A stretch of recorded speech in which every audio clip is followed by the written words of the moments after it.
Assalamualaikum warahmatullahi wabarakatuh. Pagi semua, bagaimana kabarnya? Oke, untuk pembahasan sekarang yaitu tentang Daulah Utsmani, ya. Daulah atau peradaban Islam Daulah Utsmani. Pelajaran sebelumnya atau materi sebelumnya kita membahas tentang Daulah Abbasiyah atau kerajaan-kerajaan Abbasiyah. Nah, sekarang itu peradaban Daulah Utsmani. Bagaimana kisahnya atau Daulah Utsmani? Kita bisa lihat dalam sebuah peta ya. Turki Utsmani ini yaitu antara berbatasan Eropa dan perbatasan Asia gitu kan ya. Nah, dari peradaban Daulah Utsmani gitu kita bisa mengambil sebuah pelajaran dan memiliki tujuan pembelajaran ya. Tujuan pembelajaran kita mempelajari kerajaan Daulah Utsmani yang pertama adalah peserta didik gitu kan dapat menghubungkan berbagai peristiwa pada proses lahirnya Daulah Utsmani. Itu yang pertama. Terus yang kedua, peserta didik dapat mengidentifikasi khalifah-khalifah yang berprestasi pada Daulah Utsmani.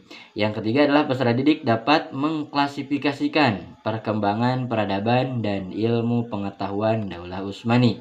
Nah, yang selanjutnya adalah peserta didik dapat memberikan argumentasi keruntuhan Daulah Utsmani. Nah, itu ya tujuan kita mempelajari lahirnya Daulah Utsmani. Ya, intinya kita akan mempelajari bagaimana lahirnya dinasti Turki Utsmani.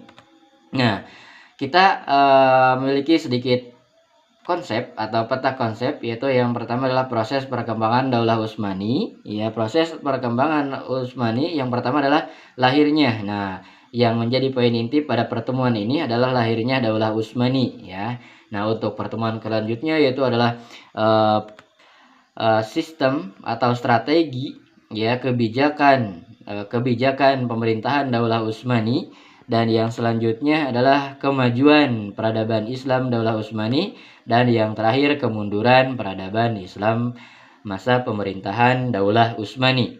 Nah, untuk itu kita lanjut dengan lahirnya Daulah Utsmani ya. Nah, sejarah lahirnya Daulah Utsmani yaitu Daulah Utsmani ini berasal dari salah satu suku Kai ya di Turki Barat, yaitu suku Kai. Pada waktu Genghis Khan ya melakukan agresi militer atau agresi ke wilayah Turkistan ya yang didiami suku Kai. Nah, suku Kai ini merasa terancam gitu kan. Sebagai pemimpin suku Kai, akhirnya Sulaiman Shah ya meminta perlindungan dari penguasa Transoksania yang bernama Jalaluddin Mungurbiti ya bin Khawarizmi. Namun pada akhirnya Transoksania juga berhasil dikuasai oleh tentara Mongol gitu kan. Nah, kemudian gitu kan Sulaiman Shah ini memimpin anggotanya untuk pergi ke Kurdistan ya dan ke Azerbaijan. Nah, namun dalam usahanya itu memasuki wilayah Syam ya telah terhalang gitu kan oleh bentangan sungai yang sangat luas. Nah, pada saat itu menyeberangi sungai Efrat dan banjir yang sangat besar hingga terbawa arus dan akhirnya meninggallah gitu kan. Meninggal dunialah gitu kan Sulaiman Shah tadi. Nah, kemudian Sulaiman Shah ini meninggalkan 4 orang putra, yaitu Sangkurtakin, Tongdai, Ertogrul gitu kan dan Dangdan. Nah, pas meninggalnya Sulaiman Shah, kelompok besar keluarganya itu terbagi dalam 2 kelompok. Yang pertama gitu kan yang ingin kembali ke daerah asalnya gitu kan, dan yang satu lagi ya kelompok yang lainnya ingin melanjutkan ekspedisi ke wilayah Asia kecil bersama Ertogrul dan Dandan. Nah, dalam perjalanan gitu kan Ertogrul gitu kan putra ketiga dari Sulaiman Shah ini diangkat sebagai pemimpin baru gitu kan, dan akhirnya mereka menetap di Anatolia. Nah, untuk selanjutnya gitu kan ketika terjadi pertempuran ya antara pasukan Sultan Alauddin I dari Bani Saljuq dengan Kekaisaran Bizantium ya Romawi Timur, maka Ertogrul dan para pengikutnya ini membantu pasukan Alauddin I hingga mencapai kemenangan. Atas bantuan ini gitu kan Alauddin I ini sangat berterima kasih dan memberikan hadiah kepada Ertogrul dan kelompoknya berupa daerah pegunungan di Armenia, ya, di lembah Saguta di sepanjang Sungai Sakarya. Nah, itu yang diberikan kepada Ertugrul dan kelompoknya oleh Alauddin I. Nah, Ertugrul ini gitu kan dan pasukannya ini mendapat tugas dari Alauddin I untuk menaklukkan dan menguasai daerah pesisir Laut Hitam. Nah, ke Bursa gitu kan hingga ke Exir. Nah, oleh karena itu oleh Alauddin I pasukan Ertugrul ini diberi gelar Muqaddamah Sultan gitu kan atau tentara pelopor sultan. Nah, sedangkan Ertugrul sendiri menyematkan gelar ini untuk dirinya yaitu Sultan Oki atau Kening Sultan, ya, Kening Sultan. Nah, untuk selanjutnya gitu kan pada tahun 1288 ya Ertugrul ini meninggal dunia gitu kan oleh Alauddin I, diangkatlah putranya yang bernama Utsman sebagai pengganti Ertugrul, ya. Nah, karena itu kan kesetiaan Alauddin I memberikan gelar Bey ya pada Utsman dan diberikan daerah yang lebih luas lagi gitu kan. Nah, serta itu dapat memakai mata uang sendiri. Bahkan nama juga sering disebut dalam setiap khutbah Jumat.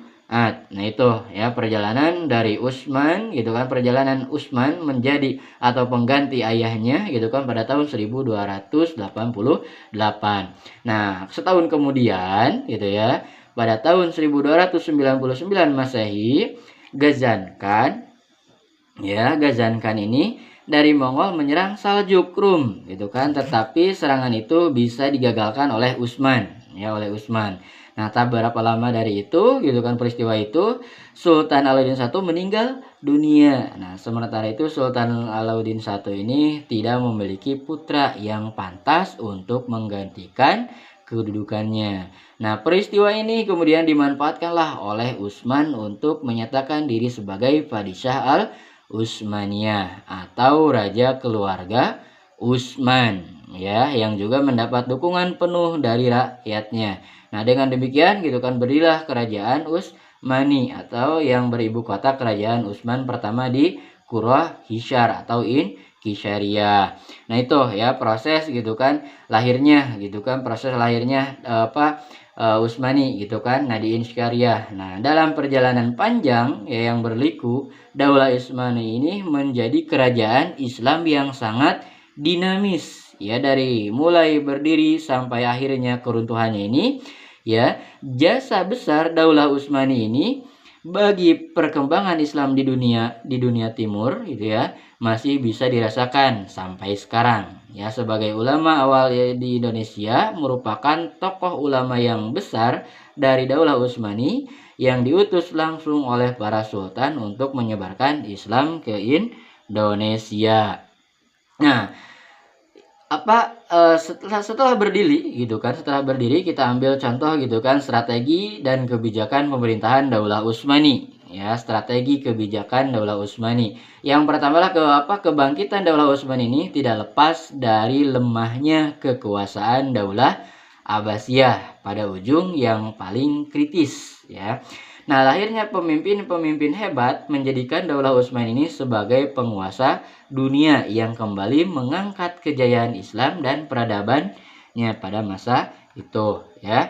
Nah, yang pertama adalah Utsman ya. Utsman ini yang tadi disebutkan di awal gitu kan. Utsman ini adalah tokoh gitu kan yang melahirkan dinasti atau Daulah Utsmani, disebut dengan Utsman I gitu kan. Dia adalah pendiri Daulah Utsmani yang mencanangkan kerajaan dibangun atas sendi-sendi persatuan suku Turki ya. Utsman adalah seorang yang sangat pemberani, mukhlis, adil dan berjaksana. Nah, dengan sifat-sifat teruji gitu kan yang dimiliki tentunya menjadi kebanggaan bagi masyarakat dan pengikutnya. Nah, Utsman ini membangun tentara yang berjuang tanpa pamrih, semua atas dasar karena Allah Subhanahu wa taala.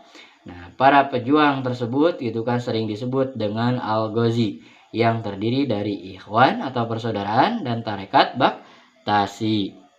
Nah, Khalifah Utsman ini meninggal dengan meninggalkan wilayah yang sangat luas yaitu kurang lebih 16.000 km persegi.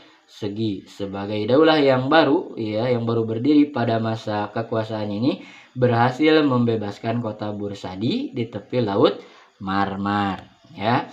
Nah, itu gitu kan. Ya, pertemuan kali ini ya, proses lahirnya Daulah Utsmani ya, proses lahirnya Daulah Utsmani yang bisa memotivasi bagaimana kita sebuah kerajaan dari persatuan suku gitu kan, dan melahirkan sebuah kerajaan yang sangat besar. Untuk pertemuan kali ini dicukupkan sekian.